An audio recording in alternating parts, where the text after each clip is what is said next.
In today's video, I'm going to teach you how to move elements in Webflow. First, open your Webflow project and go to the page where you want to make changes. It's always a good idea to make sure you are on the correct page before moving anything around, especially if your project has multiple layouts or sections that look similar. Once you are there, you are ready to start reorganizing elements. One of the most precise ways to move elements in Webflow is by using the Navigator panel. The Navigator gives you a clear, structured view of your page in a hierarchy, so you can see exactly how elements are nested inside one another. This is especially useful when you are working with more complex layouts and need full control over placement. In the Navigator, locate the element you want to move. Take a moment to confirm that you've selected the correct item, because some elements may be inside containers, div blocks, or other parent elements. Once you find it, click and hold the element, then drag it up or down within the panel. As you move it, watch carefully for the blue insertion line.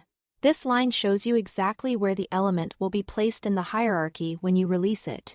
That visual cue is important, because even a small change in placement can affect the layout and structure of your page.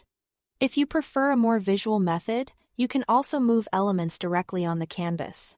This approach is great for quick layout adjustments when you want to work with the design in front of you rather than through the page structure. On the canvas, select the element you want to relocate. Then click and hold it, and drag it to the new position on the screen. As you do this, pay close attention to the blue indicator lines that appear. Just like in the Navigator, these lines help you understand exactly where the element is being dropped. More importantly, they show whether the element is being placed inside a surrounding parent element or moved alongside other elements.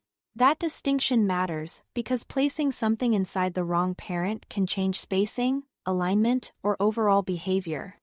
In general, if you need accuracy and structure, the Navigator is the best option. If you want speed and a more visual workflow, the canvas can be more convenient.